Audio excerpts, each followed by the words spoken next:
प्रहार संगठन के नेता बच्चू कडू ने अमरावती की सांसद नवनीत राणा के अमरावती निर्वाचन क्षेत्र पर दावा किया है। बच्चू कडू ने अमरावती निर्वाचन क्षेत्र से लोकसभा चुनाव लड़ने की इच्छा जताई है।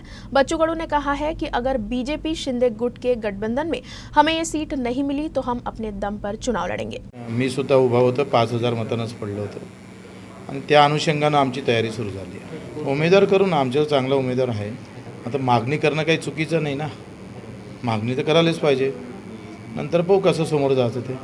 त्यांचा आशावाद बरोबर आहे, पण आता पाहू समोरची लढाई कशी लढायची ते। आम्ही 15 जागेची तयारी करतो आहे आणि 15 जागेची बऱ्यापैकी भुसावळ असेल, जळगावमध्ये 2 जागा, नंदुरबारमध्ये, सोलापूरमध्ये, अमरावतीमध्ये 3 जागा, नागपूरमध्ये 1 जागा, अकोटला 2 जागा म्हणजे अकोल्यामध्ये आणि वाशिमला, असं आपण 15 जागेची तयारी करतो आहे। शिंदे फडणवीस सरकार में शामिल प्रहार संगठन के विधायक बच्चू कडू ने अमरावती लोकसभा क्षेत्र सीट पर अपना दावा ठोक दिया है। अमरावती लोकसभा क्षेत्र की सांसद नवनीत राणा फिलहाल भाजपा की करीबी है, लेकिन बच्चू कडू के इस नए वक्तव्य के बाद राज्य में तनाव की संभावना है। इस पर बडनेरा के विधायक रवि राणा ने अपनी प्रतिक्रियाएं देते हुए कहा कि सांसद नवनीत राणा ही इस सीट से चुनाव लड़ेंगी। असं दावे अनेक लोक करतात, पण देशाचे पंतप्रधान मोदीजी, अमित शहाजी, देवेंद्र फडणवीस साहेब, एकनाथजी शिंदे साहेब हे सगळे सक्षम आहेत आणि मला असं वाटते त्यांचा निर्णय अंतिम निर्णय राहील आणि मी त्यांच्यासोबत ताकदीनं आहे, ते सुद्धा माझ्यासोबत ताकदीनं आहे। म्हणून दावे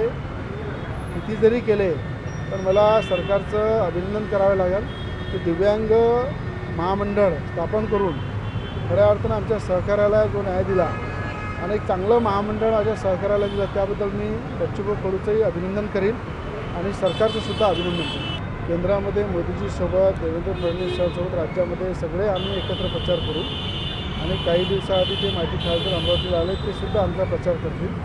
जे दावे ठोकत आहेत ते सुद्धा प्रचार करतील, त्यात काही शंका नाही आहे। वेळेनुसार सगळे तुम्हाला बदल दिसते। आषाढ़ी एकादशी के लिए प्रदेश के अलग अलग मंदिरों से पालकी पंढरपुर की ओर निकल चुकी है।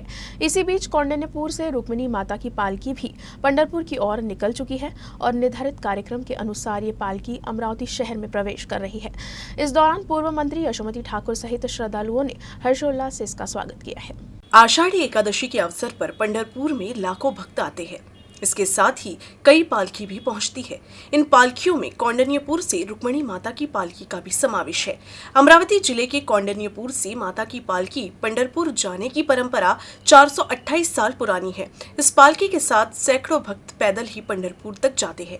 अमरावती शहर में इस पालकी के पहुंचने पर भव्य स्वागत किया गया। इस दौरान पूर्व मंत्री यशोमती ठाकुर समेत श्रद्धालुओं ने हर्षोल्लास से स्वागत किया और फिर पालकी का विधिवत पूजन किया गया।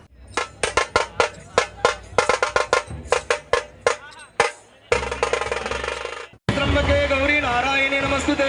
भगवंत दादांच्या हस्ते या ठिकाणी पूजन, वीरेंद्र दादांच्या हस्ते या ठिकाणी पूजन होत आहे। वहिनीमाई साहेब सुद्धा या ठिकाणी आहे। सर्व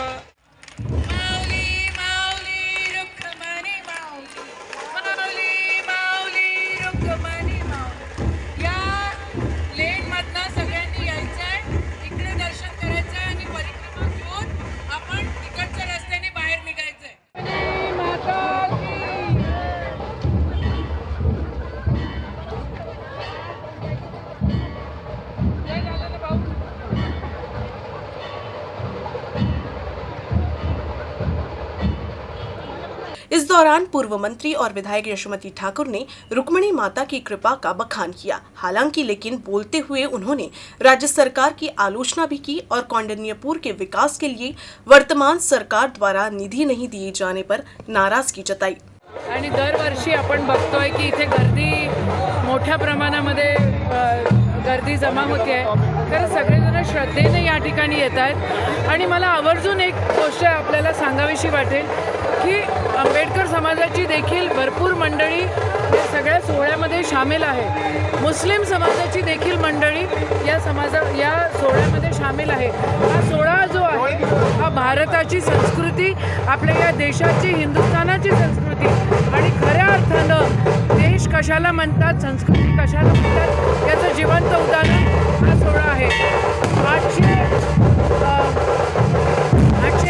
828 वर्ष 428 वर्षाचा अजून हा सोहळा सातत्याने चालतो आहे। मधल्या काळामध्ये काही लोकांना आई रुक्मिणीच्या पालखीचा आणि आई रुक्मिणीच्या जन्मस्थानाचा विसर पडला होता, तो आम्ही त्यांना आठवण करून दिलेला आहे.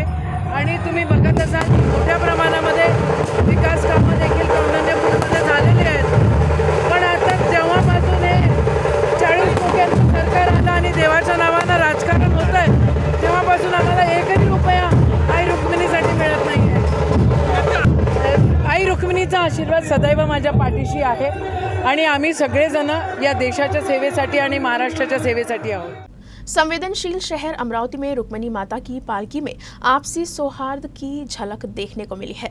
इरविन चौक पर इस पालकी का मुस्लिम भाइयों और विविध सामाजिक संगठनों ने सदस्यों ने स्वागत किया. कौंडन्यपुर से पंढरपुर के लिए निकली माता रुक्मिणी की पालकी का अमरावती शहर में भव्य स्वागत किया गया. शहर के बियाणी चौक पर स्वागत समारोह आयोजित किया गया. उसके बाद ये पालकी यात्रा इरविन चौक पहुंची. यहाँ मुस्लिम बंधुओं और सामाजिक संगठनों के सदस्यों ने पालकी का स्वागत किया. साथ ही वारकरियों के लिए चाय आदि की भी व्यवस्था की गई थी. यहाँ आपसी भाईचारे का एक बेहतर उदाहरण पेश किया गया. इसके बाद डॉक्टर बाबा साहेब आम्बेडकर की प्रतिमा पर माल्यार्पण भी किया गया. इस दौरान पालकी यात्रा में शामिल वारकरियों का अभिनंदन किया गया और सामाजिक संस्थाओं की ओर से उन्हें भारत का संविधान भेंट किया गया. रुक्मिणी माता देवस्थान श्री क्षेत्र कौंडन्यपुर से पंढरपुर जाने वाली पालकी का युवा स्वाभिमान पार्टी की ओर से विधायक रवि राणा के नेतृत्व में शनिवार सुबह राजापेट चौक पर भव्य स्वागत किया गया है. इस दौरान रवि राणा ने पालकी का पूजन भी किया. पंढरपुर वारी की इस वारकरी डिंडी के अमरावती पहुंचने पर जगह जगह भव्य स्वागत किया जा रहा है. राजापेट चौक पर भी विधायक रवि राणा के नेतृत्व में स्वागत किया गया. पालकी को कंधे पर लेकर भगवा ध्वज फहराया गया और जय हरि विठ्ठल का नारा लगाते हुए विधायक रवि राणा ने सभी वारकरों का स्वागत किया. इस दौरान रवि राणा ने प्रार्थना की कि श्री पांडुरंगा की कृपा से मुख्यमंत्री एकनाथ शिंदे और उप मुख्यमंत्री देवेंद्र फडणवीस के हाथ ऐसी ही मजबूत हो. इस वर्ष अच्छी बारिश हो और विठ्ठल की कृपा से किसानों, खेतीहर मजदूरों, व्यापारियों, उद्यमियों, विद्यार्थियों, महिलाओं एवं समस्त नागरिकों की सुख समृद्धि हेतु विधायक रवि राणा ने पांडुरंगा से प्रार्थना की. इस दौरान युवा स्वाभिमान द्वारा इस पालकी का भव्य दिव्य स्वागत किया गया. वारकरियों को ठंडा छाछ, नाश्ता एवं चाय भी वितरित किया गया.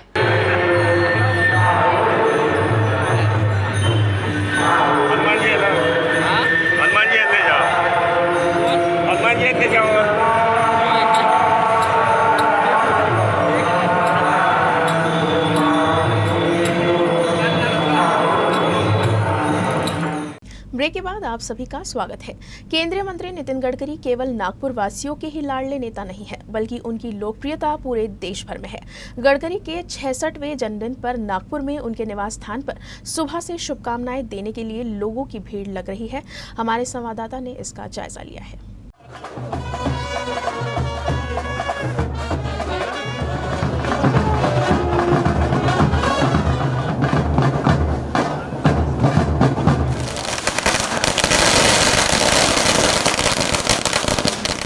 सर्वप्रथम अनेक माझ्या मित्रांनी, कार्यकर्त्यांनी, चाहत्यांनी मला खूप शुभेच्छा दिल्या आणि सिनियर जे ज्येष्ठ लोक आहेत त्यांनी आशीर्वाद दिले.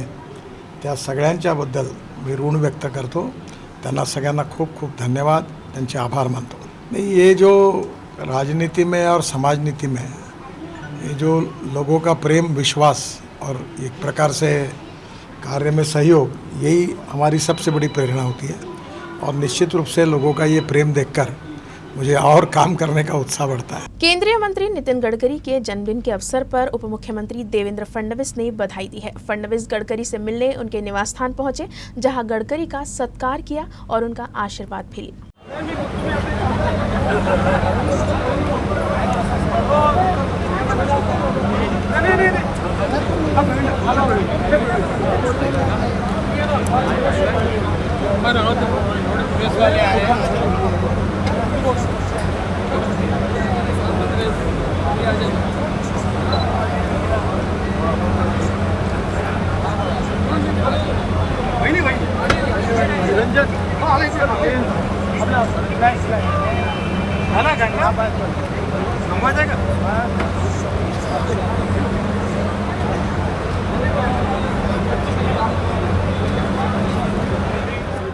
सफेद सोने की कीमतों में देर से बढ़ोतरी की उम्मीद से जमा कपास ने किसानों के सपनों को चकनाचूर कर दिया है।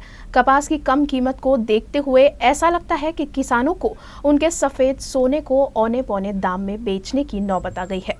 कपास एक नकदी फसल है। हालांकि उत्पादन लागत में भारी वृद्धि और कीमतों में भारी गिरावट के कारण किसानों ने इस साल खरीफ सीजन की कपास को घर के अंदर ही रखा है। कपास का भंडारण इस उम्मीद में किया गया था कि आज नहीं तो कल दाम बढ़ेंगे, लेकिन कपास के दाम नहीं बढ़े। अंतिम चरण में कपास की कीमत में वृद्धि की उम्मीद कर रहे किसानों का सपना टूट गया। वर्तमान में कपास की कीमत सबसे निचले स्तर पर है और किसानों को काफी नुकसान हो रहा है। सीजन की शुरुआत में नवम्बर के महीने में निजी बिक्री में कपास की कीमत सबसे अधिक 9,400 रुपए रही। उसके बाद भाव में लगातार उतार चढ़ाव होता रहा। पिछले 5 महीनों में कपास की कीमत 8 से 9,000 रुपए प्रति क्विंटल पर रही। किसान कम से कम अंतिम चरण में कपास की कीमत में वृद्धि की उम्मीद कर रहे थे, कोई सुधार नहीं हुआ। ये स्थिति इसीलिए पैदा हुई है क्योंकि सरकार ने कीमतों में बढ़ोतरी के मामले में गंभीरता नहीं दिखाई है। पिछले सप्ताह कपास द्वारा प्राप्त औसत कीमत अपरिवर्तित रही। इस हफ्ते की शुरुआत में सोमवार 22 मई को कपास का औसत भाव 7,650 रुपए प्रति क्विंटल प्राप्त हुआ। कपास पर पिंक बॉलवर्म के प्रसार को रोकने के लिए कृषि डीलरों को 1 जून से पहले बीटी बीज नहीं बेचने का निर्देश दिया गया है। कृषि विभाग ने किसानों को बीटी बीज बेचने पर संबंधित विक्रेता का लाइसेंस रद्द करने का आदेश दिया।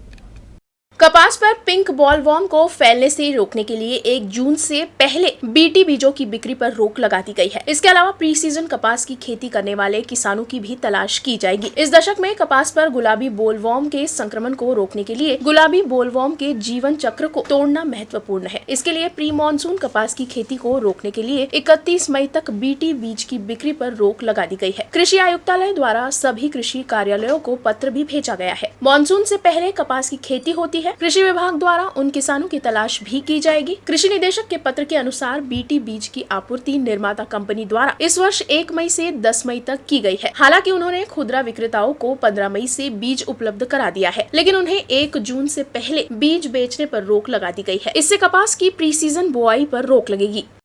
खबरों का सिलसिला यूं ही जारी रहेगा। आप देखते रहिए यूसी न्यूज।